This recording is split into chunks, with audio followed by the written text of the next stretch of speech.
Hi everyone, एक second. Hi everyone, तो आज के इस वीडियो में हम पढ़ने वाले हैं रेप ऑफ लुक्रीज को कंप्लीट कर देंगे आज शेक्सपियर के इस वर्क को। एंड ये जो क्लास होगी आपकी आई थिंक 38 है या 39 है ना, 37 था, 39 आई थिंक ये क्लास है। ठीक है, 39 क्लास है रेप ऑफ लुक्रीज। आज कंप्लीट करके शेक्सपियर का आज कंप्लीट हो जाएगा। उसके बाद कल की जो वीडियो आपको मिलेंगी, ठीक है, या आज ही मिलेंगी। अब सोच रहे हो कि एक दिन में 2 वीडियो डाला जाए, तो कल की जो वीडियो मिलेगी वो आपको वर्ड्सवर्थ की मिल जाएंगी। कल हम वर्ड्सवर्थ पे शिफ्ट हो जाएंगे। ठीक है, ये आपकी 38 या 39 एग्जैक्ट मुझे याद नहीं आ रहा, 38 या 39 क्लास है, थ्योरी क्लास है। जो फर्स्ट टाइम चैनल को वॉच करें, लाइक शेयर सब्सक्राइब ज़रूर कर दें। फीडबैक हाइप ये सब आपका काम है करने का, तो आप ज़रूर करें like share subscribe feedback hype. ठीक है, क्योंकि इस चैनल पे अगर आप आ गए हैं तो इस चैनल पे थ्योरी क्लासेस होती हैं, चाहे लिटरेचर हो या ग्रामर हो, ग्रामर भी कराया जाता है। ठीक है, चलिए फिर स्टार्ट करते हैं। और हाँ, ये जो टीजीटी वालों के लिए ना 6400 MCQs तैयार किया गया है। तो अगर आप इस MCQs में ये PDF MCQs की अगर आप इस MCQs में इंटरेस्टेड है तो इस नंबर पे व्हाट्सअप करके ये वाली ले सकते हैं। ओके, इस नंबर पे व्हाट्सअप करके, सिर्फ व्हाट्सअप करेंगे, कॉल नहीं करेंगे, इस नंबर पे व्हाट्सअप करके आप ये PDF ले सकते हैं 6400 MCQs। इसमें सारे PDF हैं, 4 राइटर्स हैं, लिटरेरी टर्म्स मोमेंट्स हैं, फिगर ऑफ स्पीच है, हिस्ट्री ऑफ इंग्लिश लिटरेचर है, ग्रामर है, सबका प्रैक्टिस है ये। तो बहुत अच्छी प्रैक्टिस हो जाएगी, आप ले सकते हैं। बाकी TGT से रिलेटेड फैक्ट लेना हो, थ्योरी लेना हो, तब भी आप इसी नंबर पर व्हाट्सअप करके ले सकते हैं। चलिए फिर स्टार्ट करते हैं सेशन को। रेप ऑफ लुक्रीज आज हम पढ़ेंगे। तो ये अनदर शेक्सपियर की नैरेटिव पोएम्स हैं। थोड़ा सा बड़ा कर लूँ, है ना। ये शेक्सपियर की अनदर नैरेटिव पोएम्स है जो कब आई थी, 1594 में आया था, ये ध्यान रखना है। एंड जॉनरा की बात करेंगे तो ये क्या है, एक ट्रेजिक नैरेटिव पोएम है। जॉनरा अगर हम बात करें तो ये एक नैरेटिव पोएम है। शेक्सपियर की 2 लॉन्ग नैरेटिव पोएम है। एक ये है रेप ऑफ लुक्रीज है, एक वेनस एंड एडोनिस है जो हमने कल डिस्कस किया था। तो वो 1593 में आया था एंड ये 1594 में आया था। तो ये दोनों शेक्सपियर की लॉन्ग नैरेटिव पोएम है, 2 long narrative poem, Venus and Adonis, rape of Lucrece. Okay, तो जॉनरा याद रख लेना है। And approximate date of composition तो 1594 यानी कि 93 से लेके 94 इसका ना कंपोजिशन डेट है। बट पब्लिकेशन की बात करेंगे तो 1594 में ये आया था बाय रिचर्ड फील्ड के द्वारा। तो दोनों ही लॉन्ग नैरेटिव पोएम को पब्लिश किसने किया था, रिचर्ड फील्ड ने किया था। ये नाम याद रखना। कल का भी जो मैंने पढ़ाया था वेनस एंड एडोनिस, उसको भी और इसको भी। डेडिकेशन की बात करेंगे तो Henry Wriothesley 3rd earl of Southampton को ही डेडिकेट है ये भी। यानी कि दोनों शेक्सपियर की 2 long narrative poem Venus and Adonis, the rape of Lucrece को दोनों पब्लिश करने वाला भी रिचर्ड फील्ड है। और वो दोनों पोएम भी किसे डेडिकेटेड है, हेनरी रियोस्ले को। यानी कि ये 3rd अर्ल ऑफ साउथहैम्पटन थे। ठीक है, एक चीज़ ध्यान रखना।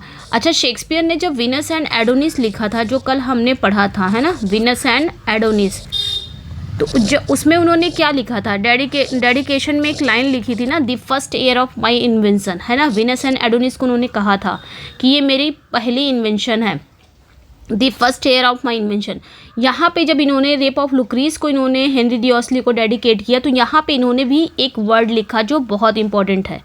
ठीक है, ये ध्यान रखना है। मतलब इनका इसमें जो इनका डेडिकेशन था ना, वो बहुत वार्मर था और बहुत ज़्यादा कॉन्फिडेंट था, यानी कि इससे ज़्यादा था। इसमें जो डेडिकेशन सेम पर्सन को डेडिकेट किए हैं दोनों पोएम, बट ये जो डेडिकेशन थी ये फर्स्ट थी तो इसमें थोड़ा कम था, लेकिन ये सेकंड थी डेडिकेशन, तो इसमें थोड़ा सा वार्मर एंड मोर कॉन्फिडेंट थे शेक्सपियर। यानी कि अगर हम बात करेंगे अगर इसके बारे में, तो इनका जो डेडिकेशन था वेनस एंड एडोनिस की तरह ही हेनरी रियोस्ले को ही डेडिकेट है। बट इसमें जो इनका डेडिकेशन था पहली पोइट्री के मुकाबले ज़्यादा वार्मर, ज़्यादा गर्मजोशी और कॉन्फिडेंस से भरा था। इसमें शेक्सपियर एक बहुत ही फेमस लाइन बोलते हैं, ये वाली line, the love I delicate in your lordship is without and. काफ़ी अच्छी लाइन बोलते हैं इसमें। ठीक है, फेमसली इसमें वो बोलते हैं किसमें, रेप ऑफ लुक्रीज में। डेडिकेशन में ही बोलते हैं, the love I dedicate your lordship is without and, मतलब आपके लिए मेरा जो प्यार है ना उसकी कोई एंडिंग ही नहीं है, अनंत है मेरा प्यार आपके लिए। किसके लिए, इनको कह रहे हैं, आर लव साउथहैम्पटन को। नाम क्या है इनका, हेनरी रियोस्ले। तो ये वाला भी याद रखना, the first year of my invention की तरह इसको भी याद रखना, ये वाली लाइन भी, the love I dedicate to your lordship is without end. Okay, अब बात करेंगे अगर हम, एक सेकेंड, ओके, अब बात करेंगे हिस्टोरिकल कंटेक्स्ट की बात करेंगे अगर हम, कि ये लिखा क्यों गया था, मतलब इसका जो हिस्टोरिकल कंटेक्स्ट है, यानी कि ये पोइट्री तब लिखी गई थी, ये पोइट्री भी तब लिखी गई थी जब लंदन में क्या था, वही प्लेग, वही महामारी फैली हुई थी जिसके कारण लंदन में थिएटर बंद थे। वो प्लेग क्या था, ब्यूबोनिक प्लेग था, जिसके कारण थिएटर बंद हो गया और शेक्सपियर ने फिर पोयम लिखा। तो शेक्सपियर ने वीनस एंड एडोनिस लिखा 1593 में, और 1594 में इसको लिखा रेप ऑफ लुक्रीज को। तो ये ध्यान रखना है, ये शेक्सपियर की सेकेंड लॉन्ग नैरेटिव पोयम, मैंने कहा 2 long narrative poem, Venus and Adonis और रेप ऑफ द लुक्रीज। नेक्स्ट पे आ जाएंगे, इसका सोर्स क्या है, वीनस एंड एडोनिस का सोर्स तो आप जानते ही हो, है ना, ओविड की मेटामॉर्फोसिस बुक नंबर 10 है उसका सोर्स। लेकिन इसका क्या सोर्स है, तो इसका भी source Roman legend is derived, Ovid की फेस्टी है इसका सोर्स, एंड लिवी की एब अरबे कॉन्डिटा, ये हिस्ट्री ऑफ रोम है, रोम की हिस्ट्री है, ठीक है, इसमें जो दिखाया गया है उसमें रोम की हिस्ट्री दिखाया गया है। तो ये इसका सोर्स है, ठीक है, रोम के इतिहास की एक सच्ची हिस्टोरिकल घटना पर आधारित है ये आज का जो ये रेप ऑफ द लुक्रीज, ठीक है। इसमें अगर देखा जाएगा तो इसमें मेनली देखा जाए रोमन पोएट ओविड की बुक फेस्टी से लिया गया है, एंड लीवी की पोएट, लीवी भी एक पोएट है, लीवी की एक वर्क है अब अरबे, है ना, कॉन्डिटा, वहाँ से लिया गया है। तो अब अरबे कॉन्डिटा में क्या दिखाया गया है, रोम का इतिहास दिखाया गया, तो वहाँ से लिया गया है। और माना जाता है कि शेक्सपियर का लेजेंड ऑफ गुड वीमेन जो है ना, ये जो वर्क, सॉरी चौसर का ये जो वर्क है, the legend of a good women, इसमें भी इसका प्रभाव दिखता है, इसका भी प्रभाव इस प्ले में दिखता है, रेप ऑफ लुक्रीज। तो सोर्सेस याद रखना है, ठीक है। अब हम बात करेंगे इसमें दिखाया क्या गया है। अच्छा, ये स्लाइड सही लग रही है या पहली वाली ही स्लाइड ठीक ही, थोड़ा मैंने स्लाइड को चेंज कर दिया है, तो आप लोग बताइएगा ज़रूर ये वाली सही लग रही है, नहीं तो फिर मैं उसी टाइप में पढ़ाऊँ जो वो वाली स्लाइड थी। हिस्टोरिकल बैकग्राउंड क्या है इसका, तो ये जो पोइट्री है ना, ये याद रखना, इसका जो हिस्टोरिकल बैकग्राउंड की अगर हम बात करेंगे तो ये पोइट्री ना उस घटना को बताती है ना, जिसकी वजह से रोम में जो टारक्विन डायनेस्टी थी, टारक्विन डायनेस्टी यानी कि जो टारक्विन राजवंश था, राजशाही थी, उसका अंत हुआ। यानी कि कोई ऐसा घटना घटी जिसकी वजह से ये टारक्विन डायनेस्टी पूरी तरह से ख़त्म हो गया, इसका अंत हो गया। और इसके अंत होने से ही किसकी शुरुआत हो गई, रोमन रिपब्लिक की शुरुआत हो गई, रोमन गणराज की स्थापना हो गई लगभग 509 BC में। समझ में आया। अब बात करेंगे एग्ज़ाम रेलेवेंस से याद रखना इसमें, एग्ज़ाम रेलेवेंस से याद रखना इसमें कि एग्ज़ाम रेलेवेंस हमको याद क्या रखना है, इसका जो स्टैंजा फॉर्म है, यानी कि ये जो पोएम है किस स्टैंजा में लिखी गई, ये आपने याद रखना है। इसकी क्लासिकल सोर्सेस याद रखने, मतलब इसके सोर्स कहाँ से लिए हैं शेक्सपियर ने, इसका सोर्स क्या है। तो ओविड की ये रहा इसका सोर्स, ओविड की फेस्टी, लिवी की अब अरबो, और कुछ सोर्स चौसर के लेजेंड ऑफ गुड वीमेन से भी इसका प्रभाव है। बात करेंगे उसके बाद थीम ऑफ चैस्टिटी। इस प्ले में ना थीम क्या है, चैस्टिटी है, पवित्रता है इसकी थीम। और याद रखना है गिल्ट है ना, एक्सप्लोरेशन ऑफ गिल्ट है। ये सब दिखाने के लिए एक बहुत ही अहम है इस प्ले में, ठीक है। अब एक चीज़ और याद रखना कि टारक्विन का जो गिल्ट है इसमें, यानी कि एक कैरेक्टर है टारक्विन, उसका जो गिल्ट है इसमें दिखाया गया, वही आगे चलकर शेक्सपियर का जो ग्रेट प्ले है मैकबेथ की नींव रखता है, ठीक है। अब हम बात करेंगे फॉर्म एंड स्ट्रक्चर। अभी ये बताऊंगी ये मैकबेथ का नींव कैसे रखता है, जब कहानी पढ़ेंगे तब बताती हूँ मैं इसका। ये बहुत इंपॉर्टेंट है, इसका फॉर्म स्ट्रक्चर देख लीजिएगा। तो ये जो पोएम है ना, ये किस स्टैंजा फॉर्म में लिखी गई है, तो 7 लाइन स्टैंजा फॉर्म में लिखी गई है। 7 लाइन स्टैंजा को ही क्या कहा जाता है, राइम रॉयल कहा जाता है। यानी कि ये 7 लाइनों वाली स्टैंजा में लिखी गई, जिसे राइम रॉयल कहते हैं। 7 लाइन स्टैंजा को हम क्या कहते हैं, राइम रॉयल कहते हैं। इसकी राइमिंग स्कीम क्या है राइम रॉयल की, तो AB ABB CC है, ये ध्यान रखना है ना। इसे इंग्लिश लिटरेचर में सबसे पहले, राइम रॉयल को सबसे पहले इंग्लिश लिटरेचर में किसने इसका यूज़ किया था? जेफरी चौसर ने किया था, ये ध्यान रखना है। अच्छा, ये जब राइम रॉयल में लिखा गया तो मीटर कौन सा यूज़ हुआ है? तो मीटर याद रखना, आयम्बिक पेंटामीटर में लिखी गई है ये पोयम। इसमें लेंथ क्या है? लेंथ की अगर बात करेंगे तो इसमें मतलब इसकी पोयम की लेंथ क्या है? तो पोयम में ना 265 स्टैंजा है। वीनस एंड एडोनिस में कितने स्टैंजा थे? 199 स्टैंजा थे, है ना, 199 स्टैंजा थे। और पर स्टैंजा कितने लाइन का था? 6 लाइन का, यानी कि सेस्टेट में, सेस्टीना में लिखा था। उसकी राइमिंग स्कीम क्या थी? ए बी डबल सी, यानी कि पहला आपका क्वाट्रेन आता है, फिर एक कपलेट आता है। क्वाट्रेन तो आपकी मतलब ऑल्टरनेटिव क्या कर रही है? राइम कर रही है, लेकिन कपलेट एक दूसरे से राइम करती है। बट इसमें क्या है? इसमें 265 स्टैंजा है और इसमें लाइनें कितनी हैं? 1855 लाइन्स हैं। और इसमें लाइनें कितनी थी? 1194, 1194 लाइन थी आई थिंक, है ना। तो ये चीज़ें ध्यान रखनी है। इसमें ना 265 स्टेंजा है।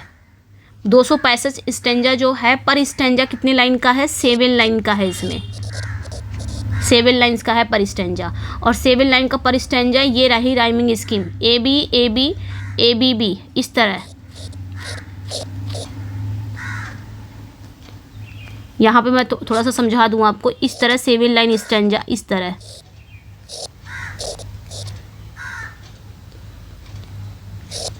इस तरह है। उसके बाद फिर 2 लाइन और है, इस तरह। तो ये जो 7 लाइन पोयम है, इस तरह स्टेंजा है। अब ये जो स्टेंजा है ना, यहाँ पे आपका ए आ जाएगा, देन यहाँ पे बी आ जाएगा, ठीक है। उसके बाद फिर आपका ए आ जाएगा, तो ये एक दूसरे से राइम कर रही है। फिर यहाँ पे बी आ जाएगा, फिर बी आ जाएगा, तो ये एक दूसरे से राइम करती हैं। फिर उसके बाद ए बी बी, ठीक है, 1 2 3 4 5 6 7, यहीं पे हो ही गया 7 ही। उसके बाद ये दोनों लाइन एक दूसरे से राइम करती हैं। इस तरह है ये स्टेंजा, इसकी राइमिंग ध्यान रखना है। तो 265 स्टेंजा है, पर स्टेंजा 7 लाइन में है, इसलिए 7 लाइन को ही, 7 लाइन स्टेंजा को राइम रॉयल कहते हैं। राइम रॉयल को सबसे पहले किसने इंट्रोड्यूस किया था? जेफरी चौसर ने किया था, ये ध्यान रखना है। The legend of good women में उन्होंने राइम रॉयल में ही लिखा है। समझ में आ गया? अब हम बात करेंगे इसमें स्टाइल क्या यूज़ हुआ है। तो feature a rich rhetorical style इसमें यूज़ हुआ है। कैरेक्टराइज बाय लेंदी ड्रामेटिक मोनोलॉग्स का यूज़ हुआ है। Philosophical digression and deep psychological reflection का यूज़ हुआ है। समझ में आया? मतलब इसमें ना ड्रामेटिक मोनोलॉग का यूज़ हुआ है। मतलब किस स्टाइल में ये पोयम लिखी गई है? इसमें बहुत ही गंभीर रिटोरिक स्टाइल में लिखी गई है। मतलब इसमें बातचीत, जो कॉन्वर्सेशन होता है, उसकी बहुत गंभीर है कॉन्वर्सेशन। समझ में आया? जिसमें लंबे लंबे ड्रामेटिक मोनोलॉग्स है, यानी कि अकेले में बोला जा रहा है, कैरेक्टर अकेले ही बोल रहा है, दार्शनिक बातें हैं और बहुत ही गहरी साइकोलॉजिकल रिफ्लेक्शन देखने को मिलती है इस प्ले में, इस पोयम में, ठीक है। चलिए फिर कैरेक्टर को हम यहाँ पे डिस्कस कर लेते हैं। सबसे पहले जो कैरेक्टर है लुक्रीज। लुक्रीज कौन है? ये यही हीरोइन है, इस पोयम की हीरोइन है और ट्रेजिक हीरोइन है। ट्रेजिक हीरोइन क्यों? क्योंकि जो कुछ होता है इसी के साथ होता है। ये बंदी है कैसी? काफ़ी वर्चुअस है, लॉयल है, आर्टिकुलेट है, बहुत पवित्र है, वफादार है और अपनी बात बहुत अच्छे से रखने वाली औरत है। आर्टिकुलेट मतलब जो अपनी बातों को बहुत अच्छी तरह से एक्सप्रेस कर ले, और आर्टिकुलेट मतलब एक्सप्रेस करना, ठीक है। Embodiment of perfect Roman chastity, तो ये ध्यान रखना, मतलब ये औरतों के सम्मान, जो मॉरल प्योरिटी है, रोमन चैस्टिटी की सबसे बड़ी सिंबल है, ठीक है। तो ये ध्यान रखना है। एग्जाम फोकस से याद रखना आपने। Central figure whose tragedy sparks political revolution, ये वही कैरेक्टर है, ये मेन कैरेक्टर है जिसके साथ इस प्ले में अन्याय होता है और इसकी सुसाइड, ये सुसाइड कर लेती है और इसी के सुसाइड से रोम में एक बहुत बड़ी राजनीतिक क्रांति आ जाती है, ये ले आती है राजनीतिक क्रांति। नेक्स्ट वन पे जो है सेक्सटस स्टारक्वीन, ये इस प्ले का रॉयल रैपिस्ट है, son of king of Rome, Rome के राजा का ये क्या है? बेटा है और ये इस प्ले का विलन है, मेन विलन है ये, ठीक है कैसा? ये काफ़ी लस्ट है, एरोगेंस है, इंटाइटलमेंट है ना, लस्ट है, घमंड है, खुद को सब कुछ समझने वाला एक क्या है? एक करप्ट इंसान है, ठीक है, मॉरली करप्ट है, ये ध्यान रखना है। ये tyranny and abuse of power का रिप्रेजेंट है, यानी कि पाप करने से पहले, मतलब ये ना तानाशाही और सत्ता का गलत यूज करने वाला बंदा है, इस तरह। एग्ज़ाम रेलेवेंस से याद रखना कि पाप करने से पहले और बाद में टारक्विन के दिमाग में एक इंटरनल मॉरल डिबेट चलता है, जो बिल्कुल मैकबेथ जैसा किरदार लगता है यहाँ पे। पॉलिटिकल करप्शन मतलब पाप करने से पहले और बाद में। अभी मैं बता रही हूँ कहाँ चलता है, कहाँ हमें मैकबेथ की याद आ जाती है। कोलेटाइन, नेक्स्ट जो कैरेक्टर है कोलेटाइन, ये एक रोमन नोबल मैन है और लुक्रीज का हस्बैंड है। ठीक है, ये जो लुक्रीज ना इस प्ले की, इस पोएम की हीरोइन है लुक्रीज, इसका हस्बैंड है ये कोलेटाइन। ठीक है, ये काफ़ी प्राउडी टाइप का है, ऑनरेबल सोल्जर है। ठीक है, प्राउडी टाइप का है, ये ध्यान रखना, थोड़ा प्राउड है इसके अंदर और एक सम्मानित सैनिक है। इसकी एक नासमझी कर बैठता है, मतलब ये क्या करता है, अपने दोस्तों के सामने अपनी ही बीबी की खूबसूरती, उसकी पवित्रता की बहुत ज़्यादा सेखी बघाड़ता है। ठीक है, बहुत ज़्यादा एक पागलपन वाला काम करता है, अपने दोस्तों के सामने अपनी ही वाइफ की खूबसूरती बताता है, खूबसूरती की तारीफ़ करता है, उसकी प्योरिटी, उसके वर्चू की बात करता है। एग्ज़ाम फोकस याद रखना कि कोलेटाइन की इसी बूस्टिंग की वजह से कोलेटाइन की इसी टारक्विन के सिर में लुक्रीज को पाने का भूत सवार हो जाता है, यानी यही इस बात पर पूरी ट्रेजेडी की शुरुआत का असली कारण है, कैटालिस्ट है। नेक्स्ट जो कैरेक्टर है लूसियस जूनियस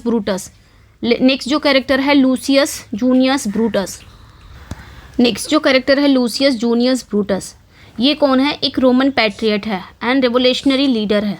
ठीक है, रोमन देशभक्त है, क्रांतिकारी नेता है, एक काफ़ी इंटेलिजेंट है, स्ट्रैटेजिक टाइप का बंदा है, ये बहुत समझदार है और चालाक रणनीतिकार वाला है ना। यानी कि टायरनी से खुद को बचाने के लिए ये, मतलब जब तक टायरनी जो कर रहा है ना, वो जो टारक्विन है वो टायरनी बहुत करता है, तो उसी टायरनी से बचने के लिए ना ये खुद को पागलपन का नाटक करता है।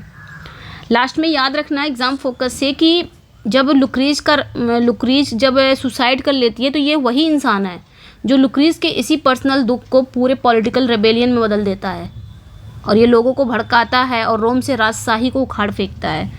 नेक्स्ट जो कैरेक्टर है लुक्रीटियस, ये लुक्रीज के फादर हैं, काफ़ी ग्रीफ स्ट्रिकन इमोशनल टाइप के फादर हैं, अपनी बेटी का दुख है ना, दुख से पूरी तरह टूट चुके हुए भावुक पिता हैं। ठीक है, तो है dispute Collatine over morning highlighting Roman patriarchal values. तो भाई इसमें जब वो लुक्रीज सुसाइड कर लेती है तो पिता और दामाद में झड़प होती है कि तुम्हारी जिम्मेदारी थी, तुमने नहीं संभाला, कुछ इस तरह की। आज आइए देखते हैं समरी क्या है, देन उसके बाद समझेंगे। तो समरी अगर हम इसकी थोड़ा सा समझें, सेटिंग इसकी एंशियंट रोम में रखी गई है, ये ध्यान रखना है, एंशियंट रोम। अब इधर से जो भी मैं बता रही हूँ, यहाँ पे सारा पॉइंट जो मैंने बताया, मेनली पॉइंट वो था स्टैंजा और स्ट्रक्चर वाला, कैरेक्टर को भी ध्यान रखना। अब इधर से जो बता रही हूँ वो भी इम्पॉर्टेंट है। तो इसकी सेटिंग रखी गई है रोम में, प्राचीन रोम में। ठीक है, specifically the military camp at the Ardea and Collatine home in Collatium. तो याद रखना है कि मेनली, मतलब ये इसकी सेटिंग एंशिएंट रोम में ही रखी गई है, लेकिन मेनली कहाँ का दिखाया गया है, मेनली आर्दिया का सैनिक शिविर है और कोलेटियम में कोलेटाइन का घर है। समझ में, आर्दिया का दिखाया गया है। यहाँ पे ना सैनिक का एक कैंप है। शिविर मतलब क्या होता है, कैंप ही होता है ना, शायद हिंदी में शिविर बोलते हैं। तो आर्डिया में एक सैनिकों का, सोल्जर्स का क्या है, कैंप है, और इसके थोड़ी ही दूर पे एक जगह है कोलेटियम, वहाँ पे कोलेटियम है, वहाँ पे कोलेटाइन का घर है। तो बस यही दोनों जगह पे सेटिंग इसकी है, कहानी यही दोनों जगह पे देखने को मिलेगी। और ये दोनों जगह कहाँ है, एंशिएंट रोम में है। समझ में आया। अब बात करेंगे कोर थीम क्या है। ठीक है, मुख्य विषय क्या है इसका, तो destruction of pure virtue by tyrannical lust and the political revolution that follows personal tragedy. इसमें कोर थीम ये है कि एक तानाशाह की लस्ट के कारण एक पवित्र स्त्री का विनाश हो जाता है। मतलब एक तानाशाह राजकुमार रहता है, राजा का बेटा वही टारक्विन, एक तानाशाह रहता है, उसके अंदर हवस भरी होती है और वो अपने हवस के कारण एक पवित्र स्त्री को क्या कर देता है, रेप कर देता है। और उसी रेप की वजह से इस प्ले में पर्सनल ट्रेजेडी होती है और उसी पर्सनल ट्रेजेडी के बाद होने वाली एक बहुत बड़ी राजनीतिक क्रांति आती है। यही दिखाया गया है इस पोयम में। तो पार्ट 1 में हम ये देखेंगे foolish boast and the journey, military camp. अच्छा, यहाँ पे मिलिट्री कैंप रहता है, ये सॉरी सोल्जर नहीं, मिलिट्री का कैंप रहता है, ठीक है, ये ध्यान रखना है। The poem begins at the Roman military camp Ardea. The Roman noble Collatine foolishly boast to his fellow soldiers including king son Sextus Tarquin, यानी कि इसे ना सेक्स्टस क्वीनिनिस बोलते हैं, लेकिन इसको ना ऐसे इन शॉर्ट बोलते हैं टारक्वीन, ये इसका फुल नेम है और इसको इन शॉर्ट ऐसे बोलते हैं टारक्वीन, ठीक है। About the unmatched beauty and absolute chastity of his wife Lucrece. तो होता क्या है कहानी में, कहानी में ये होता है, पोइट्री की शुरुआत ना उसी कैंप, वो जो मिलिट्री कैंप रहता है सोल्जर वाला कैंप आर्डिया में, उसी कैंप के पास सारे लोग हैं, उसी कैंप में सब लोग हैं। तो पोइट्री की शुरुआत आर्डिया में रोमन सेना के कैंप से होती है, और ये कैंप कहाँ है, रोम में है, ठीक है। रोमन सेना का एक कैंप है, मिलिट्री कैंप है, उसी कैंप में सारे लोग हैं। कौन कौन है, कोलाटाइन भी है ना, और कुछ सेनापति लोग भी हैं, कुछ सैनिक भी हैं, और राजा का बेटा टारक्वीन भी है वहाँ पे। तो ये सबके सामने क्या कर रहा है, ये कोलेटाइन सबके सामने क्या कर रहा है, कोलेटाइन सबके सामने अपनी पत्नी लुक्रीज की तारीफ़ कर रहा है, लुक्रीज की खूबसूरती का तारीफ़ कर रहा है, इसकी पवित्रता की तारीफ़ कर रहा है, बहुत ज़्यादा सेखी बघार रहा है, बूस्टिंग कर रहा है सबके सामने। फिर क्या होता है, obsession, inflamed by the idea of conquering something so pure and driven by a competitive desire to steal what belongs to another man, Tarquin secretly leaves the camp and rides to Colatine Estate in Colatium। फिर क्या होता है, अब टारक्वीन भी ये सारी चीज़ें सुन रहा है, यानी ये जो टारक्वीन है ना ये भी सुन रहा है, तो इसके मन में ना मतलब आ जाता है, इसके मन में ना वो हवस जाग जाता है, अगर मैं ऐसे बात करूँ तो हवस जाग जाती है, वो लस्ट आ जाता है, किसको पाने का, लुक्रीज को पाने का, कि मुझे वो पवित्र चीज़ें जीतनी है तो जीतनी है, चाहे भले दूसरे आदमी की ही क्यों ना हो, मुझे वो चीज़ें चुरानी है। इसके ऊपर ना टारक्वीन के ऊपर एक खतरनाक सनक सवार हो जाती है इसको पाने की, लुक्रीज को, हर हाल में। तो ये क्या करता है ना, ये चुपचाप उस कैंप से निकलता है और कोलेटाइन सीधा कहाँ चला जाता है, कोलेटियम में कोलेटाइन के घर पहुँच जाता है जहाँ पे लुक्रीज है। फिर क्या होता है, जैसे ही ये पहुंचता है, arrival, Lucrece being dutiful and honourable Roman wife welcomes Tarquin as a royal guest and friend to of her husband completely unaware of his dark intentions. फिर ये जैसे ही कोलेटियम में पहुंचता है लुक्रीज के पास, तो वहाँ क्या होता है, लुक्रीज देखती है कि ये आया हुआ है टारक्वीन, भाई अब उसको लगता है कि मेरे हस्बैंड का दोस्त है, और एक तरफ यहाँ रोम के राजा का बेटा भी है। तो ये ना समझ नहीं पाती, उसके डार्क इंटेंशन को नहीं समझ पाती है किस लिए आया, इसको लगता है मेरे हस्बैंड का दोस्त है। तो ये बहुत ही आदर्श, बहुत ही संस्कारी रोमन पत्नी है ये जो लुक्रीज है। तो ये क्या करती है, टारक्वीन को अपने पति का दोस्त और शाही मेहमान समझकर इसका बहुत आदर सत्कार करती है, बहुत सम्मान से लेती, मतलब बहुत सम्मान से अपने घर में उसका वेलकम करती है, बहुत आदर सत्कार करती है, और इसे बिल्कुल भी टारक्वीन के डार्क इंटेंशन का बिल्कुल भी अंदाज़ा नहीं होता है। फिर तभी क्या होता है, पार्ट 2 में हम पढ़ेंगे। फिर क्या होता है, the internal conflict and the crime, the debate in the dead of night, Tarquin restless with his conscious in a long psychological monologue which heavily foreshadowed the character of Macbeth, he weigh his royal reputation shoal against his burning lust wins। फिर क्या होता है, ये ना लुक्रीज टारक्वीन को खाना वाना खिलाती है, मतलब जैसे मेहमान की मेहमान नवाजी होती है वैसे करती है। लुक्रीज के साथ उसका एक नौकर भी रहता है, तो काफ़ी मेहमान नवाजी, खाना वाना खिला के मेहमान के कमरे में कि जाके सो जाओ। फिर क्या होता है, ये कमरे में रहता है, बेड अपने कमरे में रहता है, मतलब गेस्ट रूम में रहता है। तो आधी रात में ये क्या है ना, इसके दिमाग में चलने लग जाता है, चूँकि इसके अंदर लस्ट भरा हुआ है। वो किस लिए आया है, हम और आप जानते हैं वो किस लिए आया है, वो बस लुक्रीज को पाना चाहता है। तो वो बस सोचता है आधी रात को, उसकी आँख मतलब अपने कमरे में सोचता है कि मैं करूँ क्या। ठीक है, आधी रात के सन्नाटे में टारक्वीन अपने ज़मीर से लड़ता है। कॉन्शियस होता नहीं है मन में, ये काम जैसा हमको कोई चोरी करना है तो हमारे मन कहेगा कि कर लें, फिर सोचने लग जाते हैं इसका क्या, आगे पीछे भी सोचने हम लोग लग जाते हैं ना कि करने के बाद क्या चीज़ें होंगी, क्या क्या इसका असर पड़ेगा। तो टारक्विन भी सोचता है कि अगर मैं उसके साथ रेप करूँगा या उसके साथ नाइट स्पेंड करूँगा कुछ भी करके, तो फिर उसके बाद क्या चीज़ें होंगी, है ना, क्योंकि मैं एक राजशाही से बिलोंग करता हूँ, उसके बाद शाही इज्जत क्या होगा।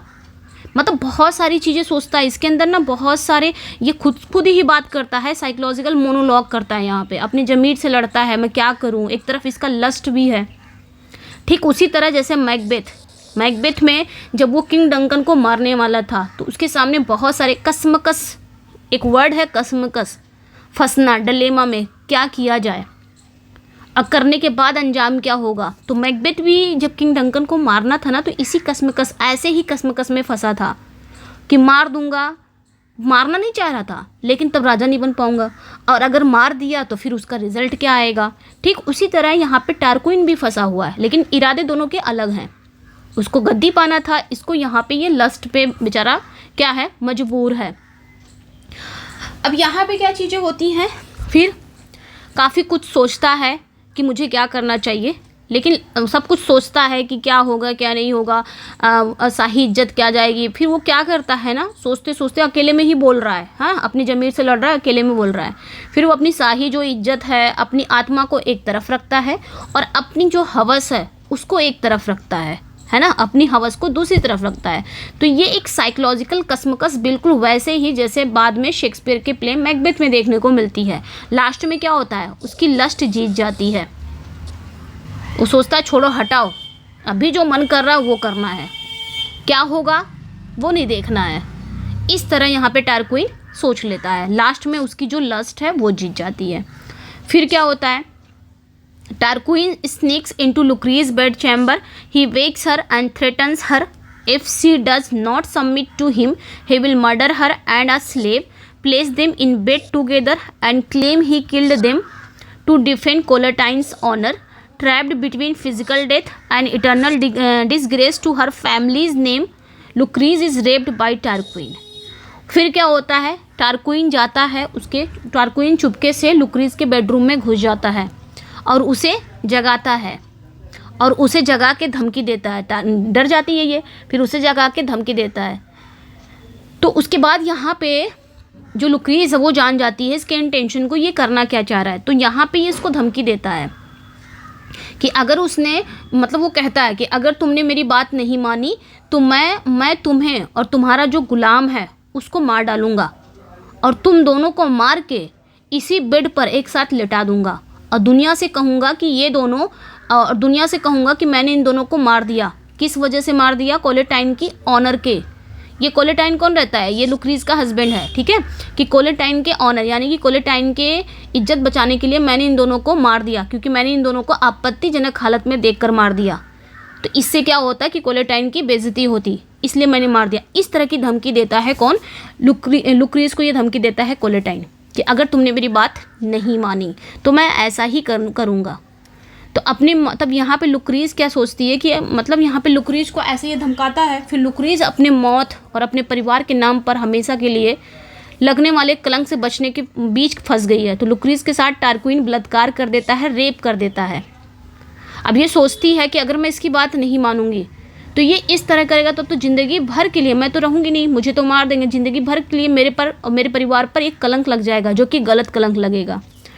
फिर क्या होता है, टारक्विन इसका रेप कर देता है। फिर क्या होता है, the flight consumed by instant sickening guilt and spiritual heaviness, Tarquin flees into the night. फिर क्या होता है, जब इसकी हवस पूरी हो जाती है तो अपनी हवस पूरी करने के बाद टारक्विन को ना बहुत बड़ा गिल्ट होता है। मैकबेथ में भी गिल्ट होता था, तो यहाँ पे भी बहुत बड़ा गिल्ट होता है, ये मैंने क्या कर दिया। फिर वो डर के मारे रातों रात वहाँ से भाग जाता है। फिर पार्ट 3 में हम देखेंगे laments and Troy tapestry, agony. Lucrece wakes to her overwhelming shame, she delivers long highly rhetorical monologues cursing night for hiding the crime, opportunity for allowing it and time for failing to prevent it। फिर क्या होता है, जब लुक्रीज सुबह उठती है तो वह शर्म और दुख से टूट चुकी होती है ना, उसको शर्म आती है, बहुत दुख होता है उसको। तो यहाँ पे वो एक लंबा मोनोलॉग बोलती है, खुद से ही बातें करती है, यहीं पे बहुत लंबे और भावुक मोनोलॉग्स देती है। वो कहती क्या है कि वह रात को ब्लेम करती है, जिस रात इसका रेप हुआ, तो वह रात जिसने इस अपराध को छुपाया उसको ब्लेम करती है, यानी कि रात को। फिर उस अपॉर्चुनिटी को ब्लेम करती है, वो अवसर जिसने ये मौका दिया ऐसा होने का। फिर उस टाइम को वो ब्लेम करती है, वो टाइम जो इसे रोक नहीं सका जब ऐसा चीज़ें हो रही थी। इन सभी को वो ब्लेम करती है, कोसती है। देन क्या होता है, the painting to process her trauma Lucrece studies a detail painting of fall of Troy. She compares her own destroy body to the ruined city of Troy, है ना, and compares Tarquin to Greek traitor Sinon who use false innocence to destroy from with in.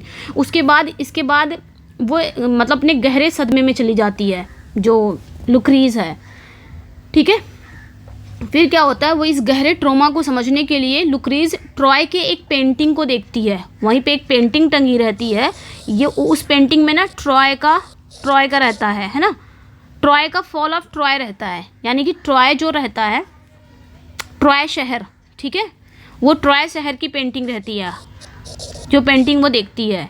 तो Troy शहर की painting, उसमें ना fall दिखाया रहता है। और ये ट्रॉय शहर की ये जो पतन हुआ है, ये कैसे हुआ है, तो उसमें वो ना उस पेंटिंग से अपनी कंपैरिजन करती है ना। समझने के लिए लुक्रीज क्या करती है, ट्रॉय की पतन की बहुत ही बारीकी से बनी पेंटिंग को देखती है। तो वो अपने उजड़े हुए शरीर को, है ना, अपने उजड़े हुए बॉडी की तुलना ट्रॉय शहर से करती है। कहती है टारक्विन की तुलना, यानी कि वो कहती है जिस तरह ये ट्रॉय शहर बर्बाद हुआ है उसी तरह मेरी बॉडी भी बर्बाद हो गई। ट्रॉय शहर क्यों बर्बाद हुआ, क्योंकि ट्रॉय शहर में वही ग्रीक गद्दार था जिसका नाम था सिनोन। इसने क्या किया, इसने अपनी मासूमियत का नाटक कर करके ट्रॉय शहर को बर्बाद कर दिया, अंदर ही अंदर से बर्बाद कर दिया। ठीक उसी तरह टारक्विन ने जैसे मेरी बॉडी को बर्बाद कर दिया। समझ में आया, यहाँ पे एक तुलना करती है। फिर क्या होता है, summon deciding he cannot live with her stained honour, she writes a letter summoning her husband and father to return immediately. फिर उसके बाद ये सोचती है, ये तय कर लेती है कि मैं इस दाग के साथ अब जिंदा नहीं रह सकती। मैं अपने पति को क्या मुंह दिखाऊंगी, मैं इस दाग के साथ अपने पिता को क्या मुंह दिखाऊंगी, मैं इस दाग जो मेरे पर दाग लग गया है, मैं इस दाग के साथ तो जिंदा नहीं रह सकती। फिर ये क्या करती है, अपने हस्बैंड को, अपने फादर को एक लेटर लिखती है कि वो तुरंत घर लौट आए। लेटर में लिखती है कि तो आप तुरंत घर चले आओ। फिर क्या होता है, एक्ट 4 में सुसाइड होता है। फिर क्या, the vow Collatine her father Lucretius and the Roman Lord Brutus arrive. Lucrece makes them swear on oath to avenge her. See them name Sextus Tarquinius as her attacker. फिर उसके बाद क्या होता है, कोलेटाइन इसका जो हस्बैंड है, कोलेटाइन इसके जो फादर है लुक्रीटियस, और एक रोमन लॉर्ड रहता है ब्रूटस, वो सब पहुंचते हैं यहाँ पे इसके पास, लुक्रीज के पास पहुंचते हैं। लुक्रीज की हालत को देखते हैं। फिर लुक्रीज उनसे बदला लेने की पहले कसम खिलवाती है कि आप लोग बदला लोगे। फिर अपने अटैकर का नाम बताती है कि मेरा अटैकर ये था, पूरी कहानी वो बता देती है। उसके बाद क्या होता है, इससे पहले कि ये लोग कुछ समझ पाते, लुक्रीज एक खंजर निकालती है और अपने ही सीने में घोंप लेती है, मतलब मार लेती है अपने आप को, ठीक है। तो उसका जो बहा हुआ खून है वो 2 हिस्सों में बढ़ जाता है, ठीक है। उसका जो बहा हुआ खून है वो 2 पार्ट्स में बढ़ जाता है, एक pure red stream her innocent mind and एक करप्ट वाटरी सीरम हर वायलेटेड बॉडी। तो ये ध्यान रखना है, जब वो मर जाती है तो उसके जो शरीर से जो खून बहता है ना, वो 2 पार्ट में बढ़ जाता है। तो एक पार्ट जो होता है वो प्योर रेड स्ट्रीम होता है, यानी कि बिल्कुल लाल और शुद्ध धार जैसा, जो उसके पवित्र मन का प्रतीक है, जैसे उसका पवित्र मन था। दूसरी तरफ जो बहा था, दूसरी तरफ एक दूषित पानी जैसा सीरम था, जो उसके शरीर को अपवित्र कर दिया गया था, वो था। तो ये ध्यान रखना है।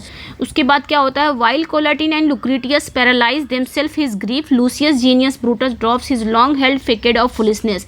इसके बाद क्या होता है, जब कोलेटाइन देखते हैं वो मर जाती है लुक्रीज, और कोलेटाइन यानी कि उसके जो हस्बैंड थे लुक्रीज के जो फादर थे, ये लोग तो कुछ नहीं बोल पाते, दुख में डूब कर रो रहे हैं, क्या करेंगे। तभी वहाँ पे लूसियस जूनियस ब्रूटस आता है। ये वही लूसियस ब्रूटस है, हाँ, लूसियस जूनियस ब्रूटस है जो पागलपन का नाटक करता है टायरनी से बचने के लिए, जो मैंने अभी समझाया था। तब ये क्या होता है, आता है ये और अपना सालों पुराना जो मूर्ख दिखने का नाटक कर रहा था वो छोड़ देता है, पागल बनने का नाटक कर रहा था ना, वो छोड़ देता है। और ये लुक्रीज को सीने से खून से सना खंजर निकालता है और आदमियों को इकट्ठा करता है, और लुक्रीज की जो डेड बॉडी है उसको रोम की सड़कों पर घुमाता है ये। जिससे रोम की जनता भड़क उठे। मतलब बताता है कि लुक्रीज के साथ किसने ये हरकत की है, टारक्विन ने की, क्योंकि उस समय रोम में टारक्विन के फादर का ही राज चल रहा था, तो टारक्विन राजकुमार था। तो इस वजह से रोम की जनता को वो दिखा दिखा के ये भड़का देता है कि देखो टारक्विन ने कितना बड़ा अपराध किया है। और यहीं से रोम की जनता क्या हो जाती है, भड़क जाती है, और यहीं से इनकी जो राजशाही है, टारक्विन के फादर, सब कुछ खत्म हो जाए। इनकी टारक्विन के पूरे राजवंश को उखाड़ के फेंक देता है ये लूसियस जीनियस ब्रूटस। और इस तरह जब टारक्विन जो राजवंशी है, टारक्विन जो डायनेस्टी है वो पूरी तरह से ख़त्म हो जाती है। उसके बाद रोमन रिपब्लिक यहीं से इस्टेब्लिश हो जाता है। तो ये थी कहानी। कहानी तो ख़त्म हो गई, लेकिन अभी इसका तो बहुत ज़्यादा बचा हुआ है। अगर हम इसके सिर्फ समरी पढ़े तो इतना ही आपके 35 मिनट में आपकी कंप्लीट हो जाती, बट इससे रिलेटेड बहुत सारी चीज़ें अभी हैं। अब यहाँ पे स्टैंजा स्ट्रक्चर जो हमने ऊपर पढ़ ही लिया था, है ना, कि ये राइम रॉयल में लिखा गया है, 7 लाइन स्टैंजा में है, एंड ABC इसकी राइमिंग स्कीम है, और इसे मिलाना नहीं है 6 लाइन स्टैंजा में, तो आपकी वीनस एंड एडोनिस था। तो इतनी चीज़ें आपने ध्यान रखनी है, ओके। और इसमें जो कितने स्टैंजा था टोटल, 265 स्टैंजा था, 1800 कुछ लाइनें थी इसमें, और पर स्टैंजा 7 लाइन में है, जिन्हें राइम रॉयल स्टैंजा कहा जाता है। राइम रॉयल को इंट्रोड्यूस किसने किया था, जेफरी चौसर ने किया था। सोर्स मटेरियल की बात करेंगे अगर हम इसमें, ओके, अगर हम बात करेंगे सोर्स मटेरियल की, तो शेक्सपियर ने इसका सोर्स कहाँ से लिया है, ओविड की फेस्टी से लिया है, लीवी की अब अरबे कॉन्डिटा से लिया है, तो ये ध्यान रखना है। और कुछ कहानी इसका प्रभाव ना जेफरी चौसर का जो लीजेंड ऑफ गुड वीमेन है वहाँ का भी प्रभाव दिखता है, ओके। अब बात करेंगे कहानी की असली वजह क्या है, कैटलिस्ट फॉर द प्लॉट कहानी की जो असली वजह है वो क्या है, ठीक है। The tragedy set in motion not initially by Tarquin inherent lust. कहानी की जो असली वजह है, यानी कि ये जो ट्रेजिक कहानी की जो शुरुआत है वो टारक्विन के हवस से नहीं होती है, बल्कि कोलेटाइन के घमंड से होती है। क्योंकि कोलेटाइन को क्या ज़रूरत थी अपने वाइफ की खूबसूरती, उसकी प्योरिटी के बारे में बात करने की किसी के भी सामने, तो कहीं ना कहीं वो बूस्टिंग, वो जो घमंड था उसका, वही ले डूबा सब कुछ, है ना। तो ये ध्यान रखना है। तो इसके ज़रिए शेक्सपियर ने क्या दिखाया, इसके ज़रिए शेक्सपियर ने, कोलेटाइन के ज़रिए शेक्सपियर ने ये दिखाया कि पुरुषों के उस अहंकार पे तंज किया है जहाँ वे औरतों को एक ट्रॉफी या जीतने वाली वस्तु समझते हैं। पॉलिटिकल कॉन्सिक्वेंस ध्यान रखना है, ये पोइट्री सिर्फ एक पर्सनल दुख की कहानी नहीं, बल्कि एक ओरिजिन स्टोरी की कहानी है, ठीक है। ओरिजिन स्टोरी की कहानी है, यानी कि शुरुआत की कहानी है, यानी कि लुक्रीज के साथ जो भी अपराध हुआ उसकी वजह से रोमन राजशाही का अंत हुआ और किसका, रिपब्लिक का जन्म हुआ। डेडिकेशन याद रखना है यहाँ पे, अपनी फर्स्ट पोएम की तरह इन्होंने ये भी पोएम हेनरी रियोस्ले यानी कि 3rd अर्ल ऑफ साउथहैम्पटन को ही डेडिकेट किया है। टोन इसका इस बार इनका था मोर एंड फैमिलियर ज़्यादा था। चलिए नेक्स्ट पे आ जाएंगे। In what stanza form rape of Lucrece written to rhyme royal, what is the name of the Lucrece husband who is boasting inside the tragedy Collatine, what work of art does Lucrece study to reflect her own feeling to betrayal and destruction। तो ये भी ध्यान रखना है, काफ़ी important है ये अगर पूछा जाए कि what work of art does Lucrece study to reflect her own feeling to betrayal and destruction, ठीक है। यहाँ पे वही कहा जा रहा है कि धोखे और विनाश की अपनी इमोशन को समझने के लिए लुक्रीज किस आर्ट पे गहराई से देखती है, तो वो पेंटिंग को देखती है ना, एक टेपेस्ट्री को देखती है जिसमें फॉल ऑफ ट्रॉय, शहर का पूरा पतन दिखाया गया है। उसी पतन जो फॉल ऑफ ट्रॉय का जो पतन दिखाया गया, उसी पतन की पेंटिंग से ये अपना कंपैरिजन करती है कि जिस तरह ट्रॉय के शहर को बर्बाद किया है एक सिनोन नाम का गद्दार ने, उसी तरह मेरी बॉडी को एक टारक्विन नाम के गद्दार ने बर्बाद कर दिया। इस तरह who pulls the knife from Lucrece chest and rallies the Romans to rebel. तो लुक्रीज के सीने से खंजर निकाल कर रोमनों को बगावत के लिए कौन भड़काता है, तो Lucius Junius Brutus. Events of poem lead directly to the establishment of which political system. इस पोइट्री की घटनाओं के कारण इवेंचुअली किस पॉलिटिकल व्यवस्था की स्थापना होती है, यानी कि यहाँ पे जो टारक्विन डायनेस्टी है वो ख़त्म हो जाती है, रोमन रिपब्लिक शुरू हो जाता है। मेजर थीम है ऑनर एज चैस्टिटी है इसकी थीम, तो ये थीम याद रखना है। एंड लस्ट एंड वर्च्यू है, power and abuse of authority है, shame guilt and psychological suffering है, political consequences of personal crime है। तो ऑनर एंड चैस्टिटी इसकी थीम है, यानी कि रोमन संस्कृति में अगर हम देखें, रोमन कल्चर में अगर हम देखें तो एक औरत की जो पवित्रता है वो सीधे तौर पर उसके पति के सम्मान और परिवार की इज्जत से जुड़ी होती है, यही होता है ना। तो लुक्रीज का मानना है कि उसके सम्मान पर लगे इस दाग को धोने का एकमात्र तरीका था सुसाइड, और उसने कर भी लिया वही सुसाइड। लस्ट एंड वर्च्यू भी है इस पोयम में। पोइट्री में टारक्विन की जो विनाशकारी आग जैसी जो हवस की तुलना लुक्रीज के शुद्ध प्योर बर्फ जैसी पवित्रता से की गई है। Power and abuse of authority भी है। टारक्विन जो है वो लुक्रीज को डराने के लिए अपने रॉयल स्टेटस का यूज़ करता है, जो ये दिखाता है कि पॉलिटिकल सत्ता पर कोई रोक टोक नहीं होती है, वह इंसान को ना मॉरली रूप से कितना भ्रष्ट बना देता है। Same guilt and psychological suffering, यानी कि पोइट्री का एक बहुत बड़ा पार्ट ना अपराधी और शिकार का मानसिक यातना को दिखाया गया। अपराधी कौन है? टारक्विन का जो अपराध बोध है। शिकारी कौन है? लुक्रीज की निराशा। Political consequences of personal crime बात करेंगे। एक औरत के साथ ये जो जघन्य अपराध का नतीजा ये होता है कि पूरी मोनार्की को उखाड़ फेंका जाता है, पूरी जो राजशाही है वो ख़त्म हो जाती है, जो ये साबित करता है कि शासक की निजी जो पर्सनल जो मोरालिटी है वो राज्य के भविष्य से जुड़ी होती है, तो ये ध्यान रखना है। चलिए, ये तो था। अब शेक्सपियर के आर्ट को देख लेते हैं। इसमें शेक्सपियर ने क्या आर्ट यूज़ किया है। साइकोलॉजिकल डेप्थ है। शेक्सपियर ने इसमें क्या किया? Shakespeare spends over 200 lines detailing Tarquin psychological hesitate before the crime, ठीक है, making him a complex villain rather than one dimensional monster. चलिए एक सेकेंड, हाँ, मुझे लगता है ये स्लाइड सही नहीं है क्योंकि इसमें बड़ा करना पड़ रहा है, वो सही था। इसमें प्रॉब्लम हो रही है मुझे भी पढ़ाने में। चलो, तो यहाँ पे हम बात करेंगे। इसमें इन्होंने जो साइकोलॉजिकल डेप्थ का यूज़ किया है, मतलब शेक्सपियर ने क्राइम करने से पहले टारक्विन की जो हेजिटेशन है, उसके जो दिमागी कॉन्फ्लिक्ट को दिखाने के लिए ना 200 से ज़्यादा लाइनें लिखी हैं। सिर्फ उसका जो साइकोलॉजिकल जो मोनोलॉग्स था, यानी कि जो अपने आप से वो बात कर रहा था, करूं कि ना करूं, इसके बाद क्या होगा, रीज़न क्या होगा, रिजल्ट क्या निकलेगा, करने के बाद क्या चीज़ें हो जाएंगी, लाइक मैकबेथ, है ना। तो ये समझ लो, ये शेक्सपियर ने सिर्फ 200 लाइन में लिखा है। तो ये टारक्विन को सिर्फ एक विलन नहीं बल्कि बहुत ही कॉम्प्लेक्स किरदार बनाता है, जिसने 200 लाइनें मोनोलॉग्स बोल डाले हैं, ठीक है। नेक्स्ट पे आ जाएंगे। नेक्स्ट जो है एक प्रेसिस, ठीक है, एक फ्रेसिस क्या होता है? Troy painting. तो लुक्रीज जो है ना, ट्रॉय के पतन की एक पेंटिंग को बहुत ही बारीकी से यहाँ पे डिस्क्राइब करती है। लिटरेचर में जब ये वर्क ऑफ आर्ट एक ऐसा सजीव वर्णन किया जाता है तो उसे एक फ्रेसिस कहते हैं। यानी कि ट्रॉय की पेंटिंग जो है उसका एकदम रियल हुआ है ना लुक्रीज के साथ। लुक्रीज ने उसी ट्रॉय की पेंटिंग्स, यानी कि जो ट्रॉय की पेंटिंग थी, ट्रॉय की पेंटिंग में क्या था? ट्रॉय का पतन था, फॉल ऑफ ट्रॉय शहर का पतन कैसे हुआ वो सब उसमें था। तो लुक्रीज ने उसकी कंपैरिजन अपने से की कि जिस तरह ट्रॉय को बर्बाद और ट्रॉय शहर को एक सिनोन नाम का गद्दार ने बर्बाद किया, उसी तरह मुझे भी एक टारक्विन नाम के गद्दार ने मुझे भी बर्बाद कर दिया।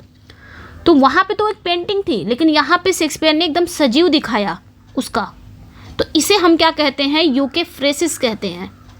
एक पेंटिंग में आप देख रहे हो, एक सामने लुक्रीज के साथ हो गई है वही चीज़ें, तो सजीव दिखाना, सजीव वर्णन करना, उसे यूके फ्रेसिस कहते हैं। समझ में आया? मॉरल कमेंट्री, कहानी और प्ले का जो कॉम्बिनेशन है, इसमें नैरेटिव और ड्रामा का ब्लेंड है। सॉरी, यहाँ पे है blend of narrative and drama, ठीक है। इसमें ना कहानी और ड्रामा का ब्लेंड है। मतलब भले ही ये पोइट्री है, ये पोयम हमें लगती है, लेकिन इसे पढ़ने से ऐसा लगता है जैसे हम कोई क्लोजेट ड्रामा पढ़ रहे हैं, है ना। ऐसा लग रहा है जैसे हम कोई क्लोजेट ड्रामा पढ़ रहे हैं। जो कैरेक्टर है वो बहुत ही शानदार और मोनोलॉग्स दे रहे हैं, जो कैरेक्टर है वो बहुत ही शानदार मोनोलॉग्स बोल रहे हैं। अब बताओ 200 लाइन सिर्फ उसने बोल डाला। लुक्रीज पे एक स्पेशल फोकस लेंगे हम, तो सिंबल ऑफ चैस्टिटी, ये एक ना archetype of the ideal Roman wife है जो लुक्रीज है, जिस उसकी इसकी ट्रेजेडी ही यही है कि इसकी वो बेदाग पवित्रता ही इसके ना यानी कि उसके टारक्विन को अपनी ओर खींचती है। प्रोटेस्ट अगेंस्ट डिसऑनर, यानी कि इसने क्या कर लिया था, सुसाइड कर लिया था। और इसके सुसाइड कोई कमजोरी नहीं है, बल्कि अपना सम्मान बचाने का एक बहुत ही स्ट्रांग, बहुत ही कड़ा फैसला है। अपनी जान देकर ये बताती है, ये इंश्योर करती है, ठीक है, अपनी जान देके ये इंश्योर करती है कि टारक्विन झूठी कहानियाँ बनाकर दुनिया को बेवकूफ़ ना बना सके, इसलिए ये अपनी जान दे देती है। ट्रेजिक हीरोइन है, काफ़ी लॉन्ग एंड रिटोरिकल लेमेंट्स, ये भी बहुत अच्छा बोलती है डायलॉग्स। टारक्विन पे लेंगे तो symbol of lust and tyranny है, ये राजशाही के चरम पर भ्रष्टाचार का प्रतीक है, जो अपने शाही खून को अपने अपराधों की ढाल, शील्ड की तरह यूज़ करता है, ठीक है। मॉरल कॉन्फ्लिक्ट, याद रखना इसको, इसे पूरी तरह पता है कि ये जो करने जा रहा है ये एक घिनौना पाप है और इससे उसकी इज्जत भी मिट्टी में मिल जाएगी, फिर भी ये अपनी हवस के आगे घुटने टेक देता है। ठीक उसी तरह लिटरेचर में टारक्विन को शेक्सपियर के महान विलन मैकबेथ और क्लॉडियस, हैमलेट में क्लॉडियस का विलन का एंसेस्टर माना जाता है, जिसका हवस ज़्यादा हो। जैसे मैकबेथ में एम्बिशियस बहुत था, उसने किंग डंकन को मार दिया, बहुत सारे डिलेमा में फंसने के बाद लास्ट में कौन जीतता है, उसका एम्बिशियस जीतता है।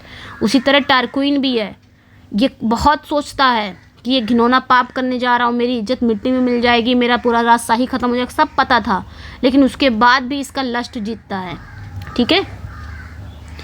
What win I if I gain, यहाँ पे लाइन देखेंगे, what win I if I gain the thing I seek, a dream, a breath, a froth of fleeting joy, ठीक है। तो ये जो लाइनें हैं ये टारक्विन बोलता है, ये इसका इंटरनल मोनोलॉग है, 200 लाइन्स में लिखा था शेक्सपियर ने मोनोलॉग्स इसके, ठीक है। तो ये ध्यान रखना है, ये बोलता कौन है, यही बोलता है what win I if I gain the thing I seek, मतलब मुझे क्या मिलेगा, व्हाट विन आई, मुझे क्या मिलेगा अगर मैं अपनी मनचाही चीज़ पा लूँ, सिर्फ एक सपना, a dream, a breath, a froth of fleeting joy, एक सांस, एक पल भर की खुशी का झाग, ये मुझे मिलेगा अगर मैं अपनी चीज़ मनचाही चीज़ पा लूँ तो, ये बात वो बोलता है। A comfort killing night image of hello, ये कौन बोलता है, लुक्रीज कहती है जब वो नाइट को कोसती है ना, ये बात कौन कहती है, लुक्रीज।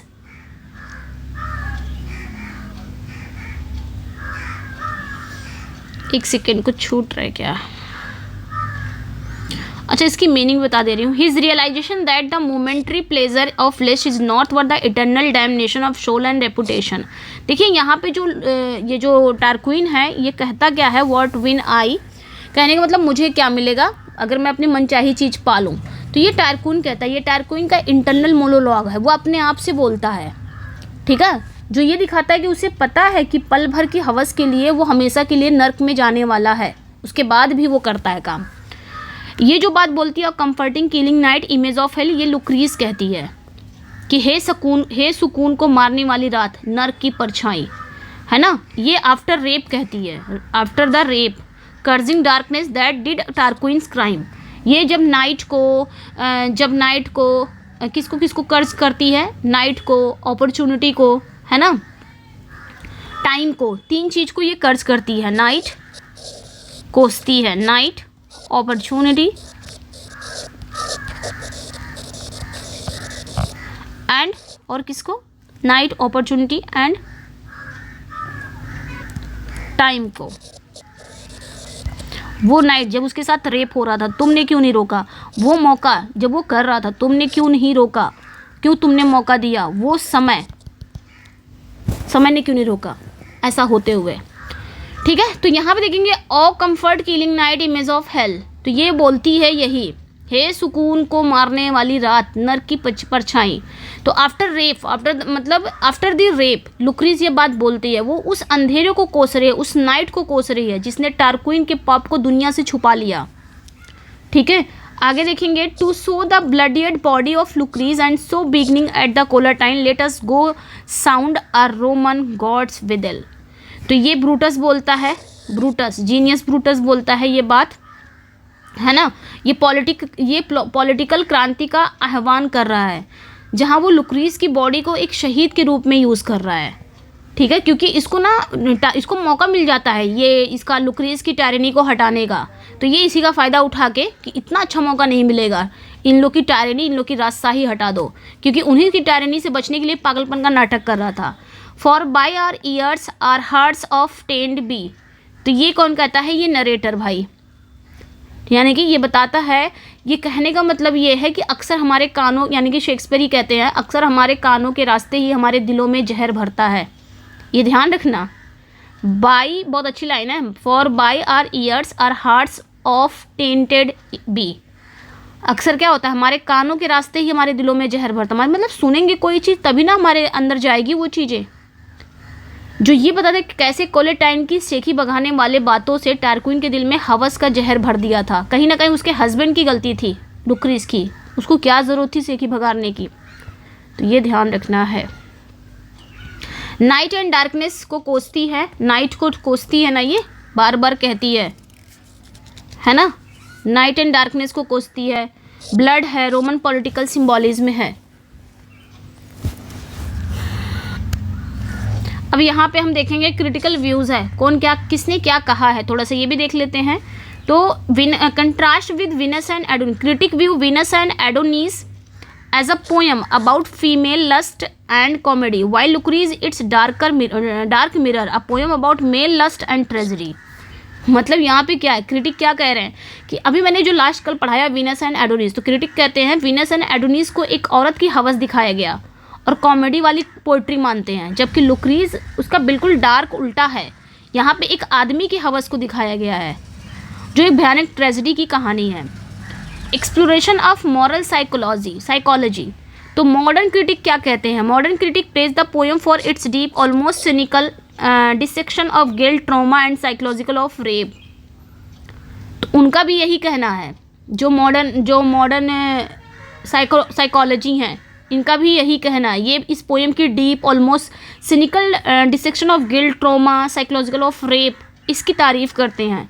पॉलिटिकल एलिगरी, कई हिस्टोरियन जो हैं वो इस पोएम को क्या कहते हैं? कई हिस्टोरियन इस पोएम को ना टायरेनी, राजाओं का दैवी अधिकार, शासकों की नैतिक जिम्मेदारियां, एलिजाबेथन एज का एक रिफ्लेक्शन मानते हैं। चलिए अब हम जल्दी से लेते हैं रैपिड रिवीजन, फिर यहाँ पे एंड करते हैं, ठीक है। 1594 में आया था बाय रिचर्ड फील्ड के द्वारा, dedicated Henry Wriothesley earl of Southampton. अब ज़्यादा हिंदी नहीं बताऊंगी, जल्दी इंग्लिश, यहाँ पे हम रैपिड रिवीजन ले लेते हैं। शेक्सपियर का स्टेटस क्या है? Second publish narrative poem. Stanza form क्या है? राइम रॉयल 7 लाइन, 265 स्टैंजा है पर स्टैंजा 7 लाइन्स, 7 लाइन्स को ही राइम रॉयल कहा जाता है और जेफरी चौसन ने इसका इंट्रोड्यूस किया है। राइम रॉयल की राइमिंग स्कीम याद रखना। मीटर कौन सा यूज़ हुआ है? एम्बिक पेंटामीटर। प्राइमरी सोर्स क्या है? ओविड की फेस्टी एंड लिवी की हिस्ट्री ऑफ रोम, है ना। विक्टिम कौन है? तो लुक्रीज है, कोलेटाइन की वाइफ है। रेपिस्ट कौन है? सेक्सटस टारक्विंस है। कैटलिस्ट क्या है? Collatine boasting about his wife chastity, ठीक है, तो ये ध्यान रखना है। कैटलिस्ट मतलब यहाँ पे रीज़न पूछ रहा है, कारण। कारण क्या था? कारण यही था कि क्योंकि इसने अपने वाइफ की चैस्टिटी की तारीफ़ की थी, ये कारण था, सेकी भगा रहा था, ठीक है। उसके बाद क्या है? क्राइम सीन क्या है? कोलेटियम, यानी कि कोलेटाइन का घर, कोलेटियम। लुक्रीज रिस्पॉन्स टू टरोमा, तो लुक्रीज का विलाप क्या था? वो she delivers long laments to night time and opportunity, तो वो रात, समय और अवसर को कोसती है कि क्यों नहीं ये सब रोके, क्यों उसकी काली करतूतों को, रात को कहती क्यों उसकी काली करतूतों को तुमने छुपा लिया, है ना। आर्ट वर्क की बात करेंगे, Lucrece studies a painting of fall of Troy, तो आफ्टर द रेप लुक्रीज जब एक पेंटिंग को देखती है तो वो फॉल ऑफ ट्रॉय की पेंटिंग को बहुत ध्यान से देखती है और उसी, क्योंकि ट्रॉय का भी पतन हो गया है, किसी सिनोन नाम के गद्दार ने किया है, सेम उसी तरह मेरा भी पतन हो गया है, तो ट्रॉय के शहर से अपनी कंपैरिजन करती है। तो लुक्रीज का फाइनल एक्ट क्या होता है? वो सुसाइड कर लेती है, वो खुद के सीने में खंजर घोंप कर सुसाइड कर लेती है। एवेंजर कौन है? बदला लेने वाला, तो ब्रूटस है, वो नाइफ फ्रॉम हर चेस्ट, उसके सीने से वो खंजर निकाल देता है और उसकी डेड बॉडी को पूरे रोम के शहर में लेके जाके दिखाता है रोम को कि टारक्विन ने क्या किया है। फिर पॉलिटिकल कॉन्सिक्वेंसेस क्या होते हैं, राजनीतिक परिणाम क्या होते हैं? तो the end of Roman monarchy, और यहीं से रोमन की जो राजशाही है उसका अंत हो जाता है। टारक्विन परिवार को देश निकाला मिल जाता है। न्यू गवर्नमेंट कौन बनता है? तो the establishment of Roman Republic, तो न्यू गवर्नमेंट कौन बनता है, रोमन गणराज्य की स्थापना होती है।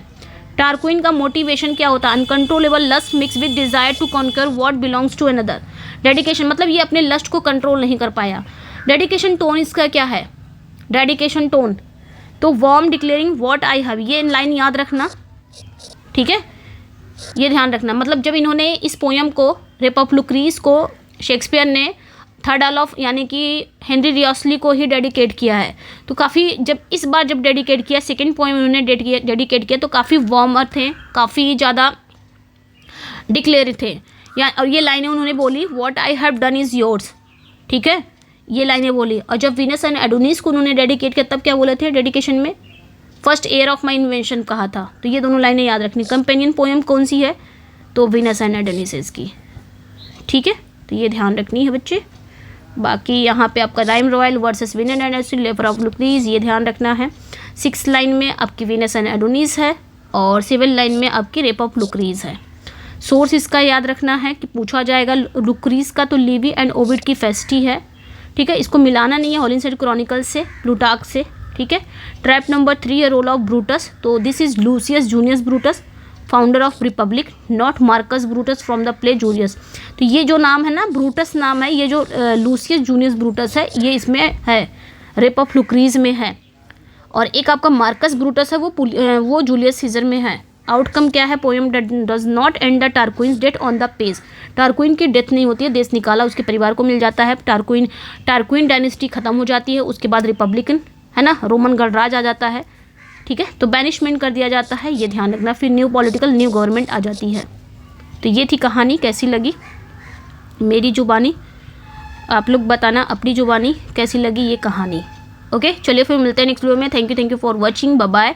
इसका PDF चाहिए तो मेरे टेलीग्राम पे जुड़ जाइएगा, वहाँ पे इसका PDF मिल जाएगा, ठीक है, लिंक डिस्क्रिप्शन में है। बाकी ये सारी PDF चाहिए TGT से रिलेटेड पेड PDF तो इस नंबर पे व्हाट्सअप करिएगा, मिल जाएगा। Bye bye, take care, love you.